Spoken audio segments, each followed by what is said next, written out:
Hi, everybody, and thank you for tuning in today to Deborah Kobylt Live, viewing us on YouTube, Facebook, and listening on iHeartRadio and Apple Podcasts. So thank you for tuning in. We have a terrific guest today, Mike Diamond. No, he's not the plumber, so let's get that out of the way right now. But a very cool, memorable name nonetheless, right? Thanks for tuning in, or being here, rather. No, absolutely. Thank you so much. It's not the plumber or the Beastie Boys. No, not the plumber, not the Beastie Boys. No. This is Mike Diamond, the author who wrote 7 Steps to an Unbreakable Mindset. Now, let me tell you, I'm very picky with some of the people that I have on our show because very often someone will claim to have answers to sort of help you get out of a situation. But you've lived it, so you know. This is a terrific book. It's an easy read, people. It's not like a 500-page Bible. It's an easy read, easy to get through, and I loved it. You are a life coach, an interventionalist. Interventionist. Intervention. I intervene into people's problems. Who really need the help. Correct. You are a former addict. Correct. Which I was very attracted to when I heard about that, because as a reporter, I've interviewed many people who are on the streets, and we have such an issue here in Los Angeles and around the country. People don't realize that it's addiction. It's really, and people say, oh, they're crazy. Well, I don't think so. These are people who got addicted. And let me be very clear, anyone can get addicted. Correct. So let's talk about your book. Okay. 7 Steps to an Unbreakable Mindset. I also want to add, you're also a philanthropist. You are raising money for a friend's daughter. We'll talk about that later too. Yep. No okay. problem. Why did you write this book, 7 Steps to an Unbreakable Mindset? Okay. So when I started to coach people and when I first got sober, I got sober in 2006. And that was a massive point in my life. Everything on one side looked amazing. I owned a rock club with the late Scott Weiland. I was living in New York, and everything looked like, oh, wow, you've got it all together. And I was shooting a VH1 show about my life with Scott Weiland. And this was pre? This was 2006, yeah. Okay. And so I was doing a lot of cocaine, drinking, and I was out of control. So here I am, a guy from Perth, the most isolated capital city in the world. I land in New York with nothing. I'm doing really well for myself. I'm making a ton of money, shooting TV shows, and I'm blowing up my life. I mean, probably an 8-ball of cocaine a day and a bottle of vodka. And I could get up in the next morning, go to the gym and function like nothing was happening. Were you ever scared that you were screwing up your body and that you could be dead? This is the problem with addicts. I came from a philosophy growing up in Australia that you work hard, play hard. So you were playing real hard. So I thought if I work really hard, I will play just as hard. And I grew up playing rugby. I was drinking at 12. I got kicked out of school. I was doing drugs at 12. I can't believe you're saying that. Every addict that I have interviewed, that's their magic number. 11 and 12, they had their first drink. Absolutely. Which is why you need to keep it locked up in the cabinet if possible. Because there's something about that like preteen age, and it gets in the system, and it's like just shooting through the veins, right? You like the feel. Yeah, it takes you out of the moment, and it gives you that euphoric feeling, and you think you've arrived. So I had this epiphany with Scott, and I could see that he was just going to go down the tubes pretty fast, and I was going to go with him. So I just literally the next day said, that's it, I'm sober. I'm not drinking, I'm not doing drugs again, I'm done. Detoxed myself, went to meetings in New York, and grinded it out. I am not going to use and drink again. So the process of 13 years of sobriety and working with people, I got certified as an interventionist. So I'd literally travel, pick people up in strange locations, sleep on detox floors, get them sober, and then coach them into sobriety. And because what happens, you can go to rehab, but they say you go to rehab, it just fattens you up for another run. Well, as the person that I had talked to, he said it's not rehab, you need treatment. Correct. What is the difference? Can you explain that to us? Well, there is treatment in rehab, but you need to have a select group of people that understand on a deeper level the trauma that you have suffered that makes you go to drugs and alcohol. Because there is trauma and toxic shame with every addict. And it's the trauma deep down. And if you don't do the therapy on the trauma deep down, the environment that you live in will trigger that trauma, and then bang, you're back at it again. But how do you, like, when you look in Los Angeles in particular, to me, it is staggering the amount of homelessness. I mean, come on, downtown is one situation, but in my own neighborhood where there was never a homeless person, I think there was one guy that we all knew just walking around. It's everywhere. And I don't look at them and go, get rid of them. I look at them and say, we got to help. And you don't just hand them something. It's the treatment. It's the treatment. It's out of control. So what do you... There's deeper levels there, because you're talking about massive opiate addiction there, right? You're talking about crack cocaine. You're probably talking about meth, right? These are very toxic, chemicals that you're putting into your body. Now, if you're talking about, on top of that, if someone has mental health issues, they may be bipolar, they may be schizophrenic, they may be paranoid schizophrenic, and people laugh ADHD, but these are problems. And then if you're talking about someone that's come from an environment with a lot, let's look at the prison system for a second. Mm-hmm. Okay? There's a lot of young men, I deal with a lot of young men, I deal with violence. Look at these kids, young men shooting up schools. It's not young ladies, it's young men. Okay. No, I say that all the time. Okay. It's like, So it's young men going out and acting out in violence because they don't have good role models. You mean in terms of dads? Dads, it could be the Moms, people. it could be anyone. Anyone. Yeah. But who is coaching these kids? Where are they getting their references from? So if your reference is constant violence, constant abuse, constant drugs and alcohol, how do you become greater than your environment? Now, I got out. I was in Australia around massive abuse, and I envisioned myself in America. I thought greater than my environment. And I was lucky because I always had a vision of something bigger than my environment. But the work I had to do spiritually to then de-weed all that negative, because my environment was so negative, and go inside myself and then make different choices when my environment was so against where I was going. I'm genetically an alcoholic. Both my grandfathers died of alcoholism. And then I went so far out of myself and envisioned a person I wanted to be. And then they say the law of attraction, like attracts like. I started to attract different people in my life. Sorry, go. No, I just have to say, you said something very important. You envisioned yourself in Correct. America. You envisioned where you wanted Correct. to be. Even if you feel like you can never get there, dream it. You have to dream because if you dream it, you just might get there. Yes. I used to dream about my skating. And then I got there. I do think there's something to be said for that, if you dream it. How about this? If you say you want to look a certain way, right? And you say, I want to look a certain way, and you find out that if you eat certain foods, right, and you exercise a certain way, then that's going to become your map of reality, right? It's true. And you surround yourself with like-minded people. That's very important. There you go. So then what happens? Your references change because you think, you feel, and you act. So you have a thought, think, feel, then act, right? Think, feel, now, act. Let's flip it on its head. I like that. Say the environment triggers you. Now you're feeling, you act, and then you think. That's been emotionally hijacked. So you're driving down the freeway and someone cuts you off. What happens? You go for emotion first. You scream at the person. Just happened to me today and he flipped me off. There you go. So you scream at the person, your emotions hijack you, then you chase the person 5 exits. So we have to become emotionally intelligent. We have to look at the information. Either we're putting in the information or we're receiving information from the body and the emotions, because the environment is giving us information constantly. It's every day, though. You really have to every moment. I can get pissed off so easily on a dime. And my kids are always like, God. And I have to stop myself sometime and go, knock it off. You have to talk yourself through it, Yeah. I mean, they laugh about it. You have to coach but yourself. I'm just saying, you have to coach yourself. Yep.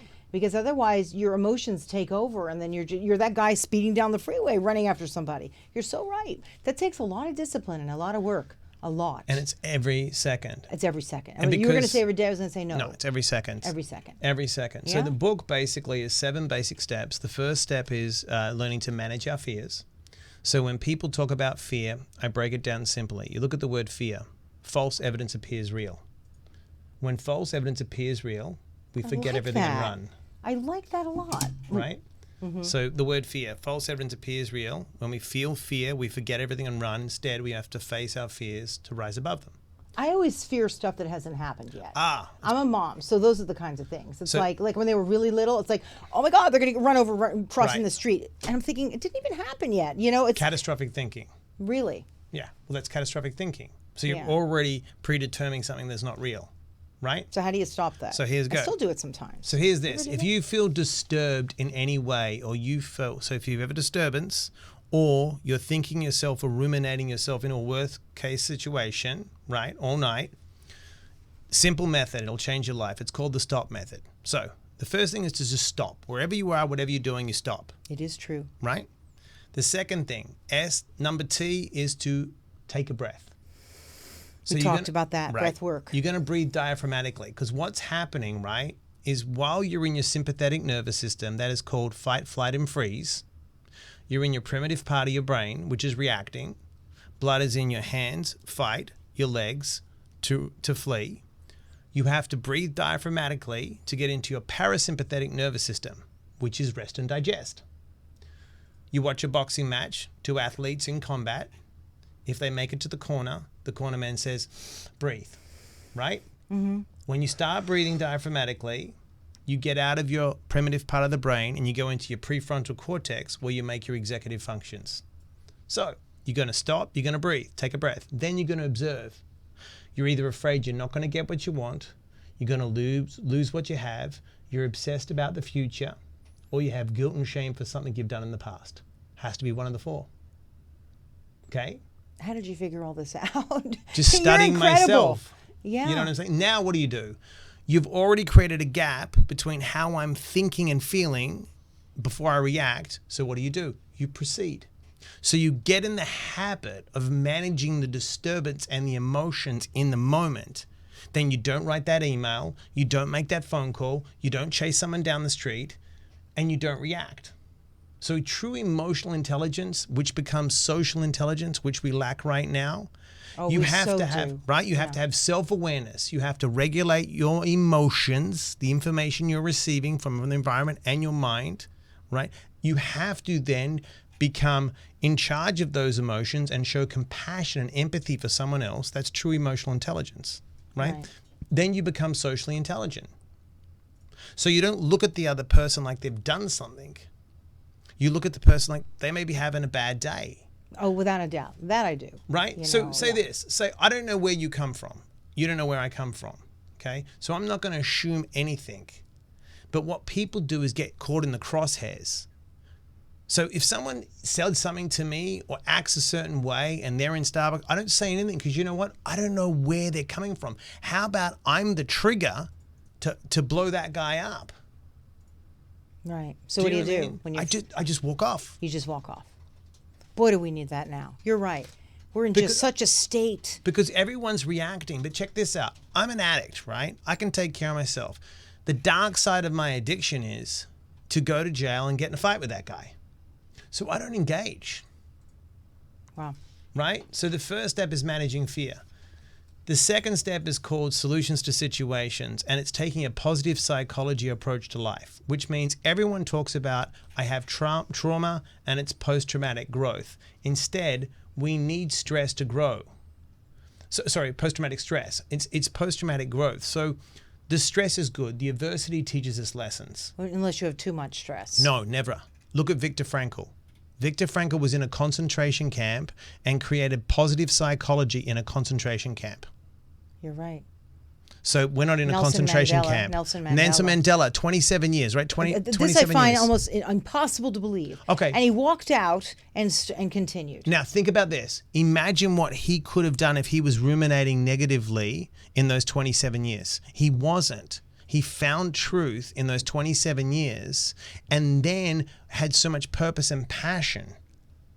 Do you see what I mean? This is fantastic. But it's true. You're so right. So then step 3 is about goal setting. So wherever we are in life, there's a gap we have to close. So if you say you want to travel somewhere, there's a gap. You're going to have to close that gap, right? Mm-hmm. If you want to make a certain amount of money from where you are and the money you want to make, there's a gap. There's a financial gap. In your relationships, there's a gap. There's always a gap we have to close. What if you can't get there? And Always I really can. mean it. No, you can always. I'll tell you why. Okay. All right. Like you talk, no, Always get I'll go there. there with you, but like, let's say people who can't figure out, they're trying to put food on the table. I'll tell you why. Okay. They just can't make ends meet. You can always make ends meet, and I'll tell you why. Okay. I'm going to give you 7 simple things, right? 7 P's. The first one is you have to have a purpose. A purpose is a why, and the why is the glue that keeps everything stuck together when life goes to crap. Then you have to have a plan. Okay? You have to have a plan, whatever that plan is, and you turn it into an action plan. Right? Because you could have every plan. If I came to you with some timber, and I was like, there's some timber, and you're like, all right, what do you want to do with it? I'm like, build a house. You're like, well, where's your plan? What kind of house do you want? Be specific. I want this, I want this, I want this. People have goals, but they're not specific. Now, priorities. There's only 24 hours in the day, right? I'm writing these down. There's only 24 hours in the day, right?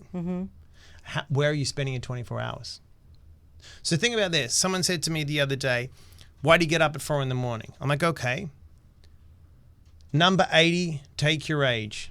That's how many summers you have left. Because the average American lives to 80. Think about how much time you spend in bed. If you spend 8 hours a day in bed, you don't have a lot of time, okay? And commuting and everything.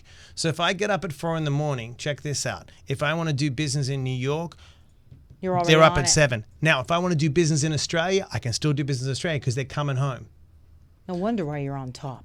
It's the 4 a.m. thing. There you go. What it is. So that's prioritizing my time. Pareto's law, you know what that is? Pareto went around Italy and he realized that 20% of the people of Italy owned 80% of the land.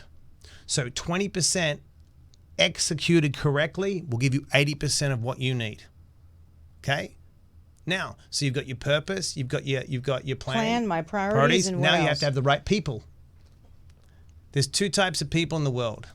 There's engines that drive you and lift you, and then there's anchors. Anchors are the haters and the naysayers that pull you down. Surround yourself with engines. I'm an engine. I drive people. I'm not an anchor. You give me an idea, I'm going to take you the idea, I'm going to run with it. Boy, is that true. You're an engine, not an anchor. Be an engine, people, not an anchor. Not an anchor. Now, places. Is your environment set up for you to succeed? People say, I want to go on a diet. Great, what's in your fridge? Well, there's donuts and cookies. Okay.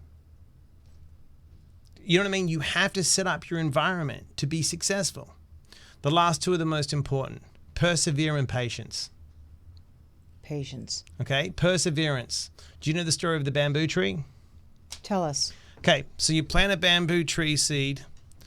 You have to fertilize and water the ground for 5 years.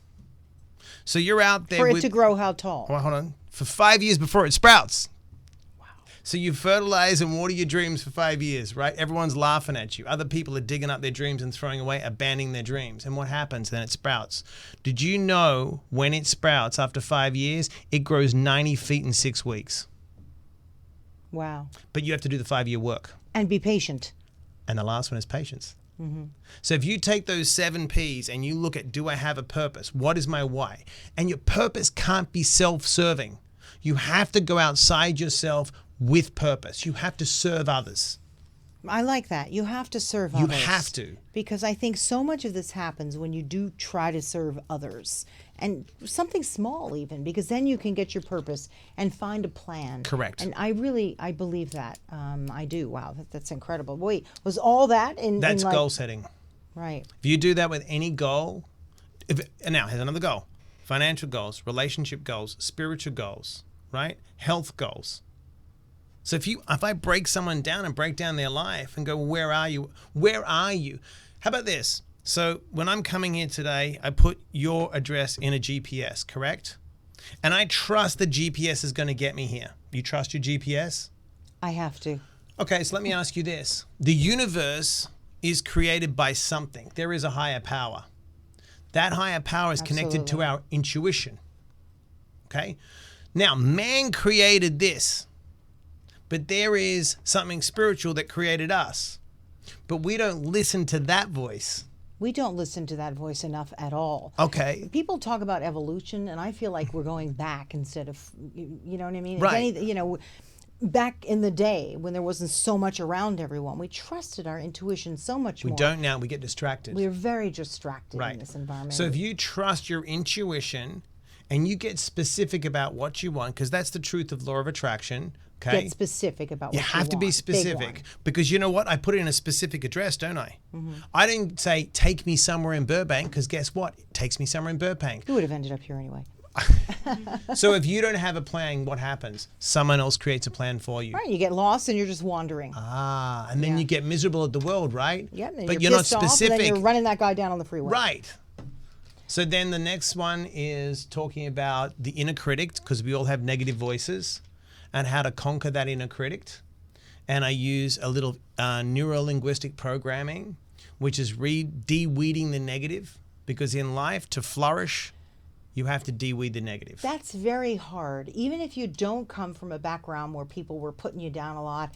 Because, I have 3 kids, and sometimes I'll watch them in school, and they'll feel awful if somebody said something to them and it made them feel badly. And I sometimes stop and think, I know that's something we don't do at home. We're very encouraging, depending upon who the person is. Like, we never compare. Just, it doesn't mean I'm a perfect parent by any means. I can give you something to practice that'll change your life. Yeah. 3-step process. Yeah. If you have a thought or someone says something to you, I say something to you, it's just information. If All that. it is. It's just just your right? thought. Okay. It's information. The second step is be curious. Just be curious. Wow, it's interesting. I'm crazy today. Wow, I'm really emotional today. Right? The third thing, don't take it personal. Yeah. Because if you can sit in yourself and not take things personally and become curious and know it's just, if I wake up in the morning, when I wake up, and I take the information in my head at 4 a.m. as my reality, I'll take hostages. No, anyone that says they wake up chirping, I don't wake up chirping. It's 4 a.m. I don't. I wake up so happy. I My don't wake husband up wants happy. to knock me out of I'm bed. like, He goes, Deborah, no, I get a little grumpier as the day goes on. Okay. But in the morning, I'll wake up and it's a sunny day. Even if the sun didn't come out yet, couldn't be happier to be there. And then as things happen, cut off, whatever, call from school, the teacher, I'm like, oh. See, I'm the opposite. I start grumpy and then end up really good when I'm around people. There you go. I like to be around people too. No matter what, I just enjoy it. But okay, so this is very, very interesting. What about, though, how do you, because the last one that you talk about, willpower, self-discipline, yes. Emotional intelligence. Correct. You really have to work hard. Let's even give an example of the people who are struggling on the streets right now. My God, the willpower it takes to just pull yourself out when you feel like nothing. Yes. How do you do that when you can't pull yourself out? Well, here's the thing. What do you tell yourself? What's the one thing? Well, what thing people don't understand is willpower is not on will call when you need it. Interesting. Okay? So willpower gets drained during the day. Now, the more stress you suffer, the less willpower you have because it affects the dopamine receptors of the brain. So I'll give you a perfect example. You're under stress all night, you work here, and you go home. And you open the fridge and you see donuts and an apple. You want the donuts. You're damn right I want the donut. And you can't eat one donut, you eat a box, right? Yep. Have you ever seen anyone eat 30 apples? No. My sister. She'll go for the 30 apples and I'll go for the 30 donuts. I hate it. So my point is, when you're under stress, your dopamine receptors are depleted and you don't have willpower. So the way to that is to physically move. By doing exercise and moving, it spikes the dopamine in the brain. This is how I ended up doing marathons. There you go. I go for a little walk, and the next thing I know, I'm 16 miles down the road, and friends would be like, "What are you doing here?" I'm like, "I was running my errands." And then finally people said, "Why don't you just start marathoning?" Which is how it all happened. Brilliant. I walked it just to burn off what was in my head. Brilliant. And I felt like Forrest Gump. I would have kept going if nobody stopped me. Like you. Me. Let's talk about what you did. Okay. In the past 30 days, yes, you did 30 half marathons. Correct. You've got will of steel and a man who came from, let me back up for a minute. You kind of had to go where you were to be who you are today. Correct. You know that. Oh, yeah. You couldn't possibly be speaking from a position of such strength if you weren't rock bottom. Rock bottom. Yeah. Complete drug addict. Correct. Like all kinds of shit. Yeah, exactly. Which is why you're living it. This is amazing. And I respect everything that you say because you're very strong and you know how hard it is to pull up. That's why I help people. Yeah. So what happened is I met, so this is what happened. June 14th is my birthday. I came home and my wife surprised me and she said, "Hey, we're having a baby boy." And I'm going to be straight up honest with you. I wanted a baby girl. And she said, "Me too, why?" and I have 3 sons. And I said, if I get a boy, that means I'm going to have to work double as hard because when he's going to look at me, when his testosterone kicks in and goes, "What you got, Dad?" So with the little girl, she'd be like, I'm not going to leave daddy. I want to take care of daddy. So what I do, I went to the gym, did a bunch of pull-ups, and I came home and I was cramping up, and my wife's like, what's wrong with you? I had a sore stomach for a couple of days because I have the ulcerative colitis. So that night, she's pregnant, and I was really not feeling good. So I laid on the couch and I'm sweating profusively, and I'm like, man, this colitis pain is really kicking me today. So if you have colitis or Crohn's disease, an inflammatory bowel disease, and you're flaring, they call it, you have diarrhea, okay? So I went to the bathroom and it was solid. And I was like, uh-oh, it's not my colitis. I think my appendix burst. Yeah. So my wife came downstairs and said, get me to the ER.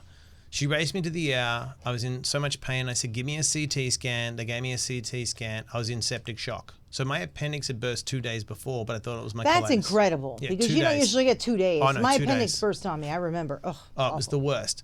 So I was in such bad shape. No doctor would operate. I was in Glendora, which is near Pasadena.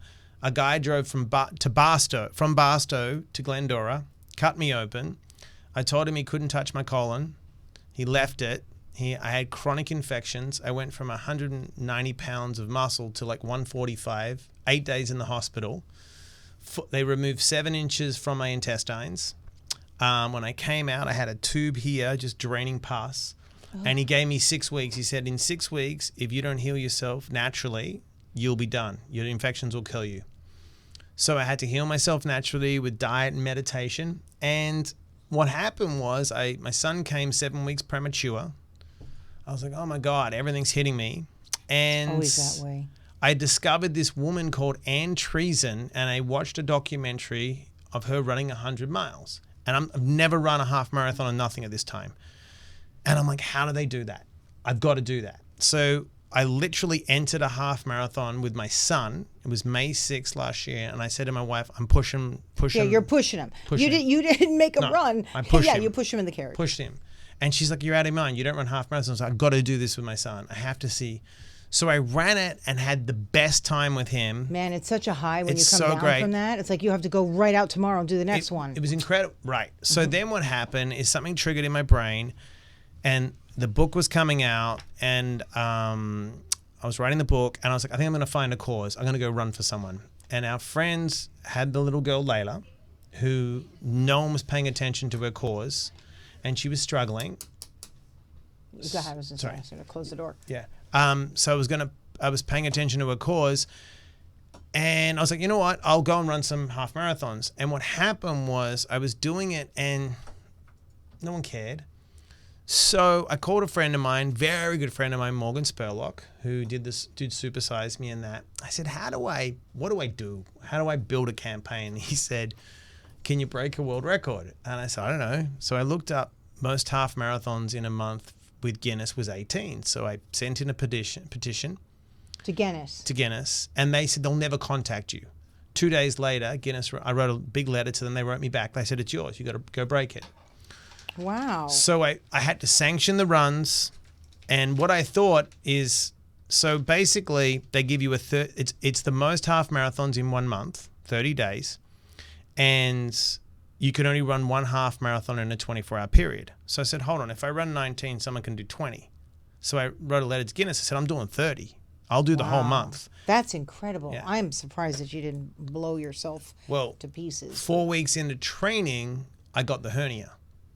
So I've got the colitis, I've got the hernia, and I went to the doctor and I said, how bad is it? He goes, no, you're not running. There's no way you're running. No way you'll run 400 miles. Yeah, good luck telling a marathoner that, because I got the same thing. But I'm an now, addict. Yeah, I'm an addict. I know I'm what you a mean. former crackhead. That happened to me. Do it. I'm not an addict, but when they were like, come on, your right knee's messed up. I'm like, good luck. I'm doing the New York Marathon. This is last year. So, but just to cut to this, so you ran 30 half marathons. In 30 days. In 30 days, Yep. broke the Guinness Book of World Records. Correct. And you ran for Layla. Yes. Layla, could you tell us briefly about Layla? Layla's a beautiful little girl. She has a rare autoimmune deficiency disease. We have a doctor. We've raised some money to pay for some of the testing with this doctor. And the campaign will still go, obviously, because she needs a lot of help and a lot of testing. And, no one, they've got insurance, but it's a rare disease, so you can't. Insurance only covers so much. Exactly. Geez, I literally ran into this with injections for my knee. I'm like, oh, come on. Yeah. So I can't even imagine for something like this that's difficult to detect and just... It's really hard. So you did that, and right now, how can people donate to Run for Layla? Run4Layla.com. And it's out there everywhere. Everywhere. It's on your Facebook page. Everywhere. So how can they get Instagram. in touch with you on Facebook and Instagram? The Mike_Diamond. The Mike_Diamond. Please, there's a lot of Mike Diamonds out there. In LA, there's that big time plumber guy. I mean, the trucks are everywhere. That's not me. Forget that one. That's not okay, me. you don't need plumbing services. No. You want to go to the Mike_Diamond. Yes. Okay, on your Instagram and everywhere else. Yep. And please donate. Small amount, large amount. Everything helps. What you've done, she's a darling, yes, beautiful little girl. Yep. And I pray that they come to some sort of a solution for her. How's she doing now? She's good, but it's up and down. It's she gets a cold. She could go to the emergency. It's bad. The money goes toward research. Yeah. Goes toward the research to help and see what's going. There's so much research that's needed. There's so much doctors don't know, and certainly can't fix you with a pill because I'm not one to go there anyway. No. But it's wonderful that you've done this. Yeah. Good for your body. Good for her.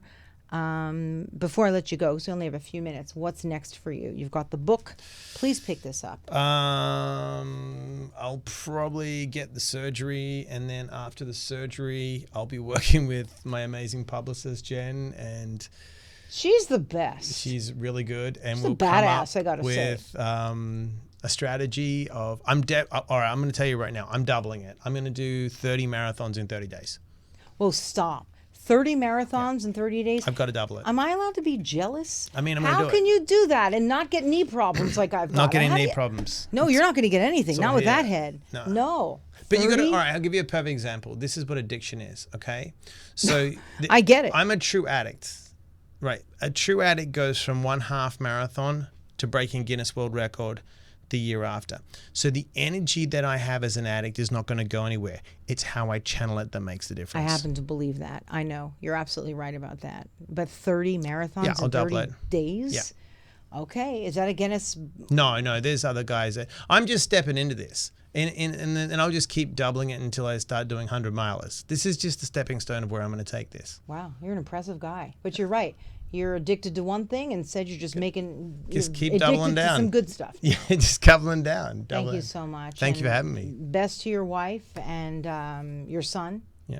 Right? Orlando. You're going to keep trying for the little girl like I did? Because I kept trying. And you got boys. And I got 3 I'll end up with like a Brady bunch of boys. That's it. It's like, I'm done. So anyway, thank you so much for joining us. Thank you. Please, everybody, 7 steps to an unbreakable mindset. I guess they could pick it up on Amazon. Yes, they can. Yeah, or on your page too. Yeah, I mean, but it's all connected to Amazon. And please donate, please.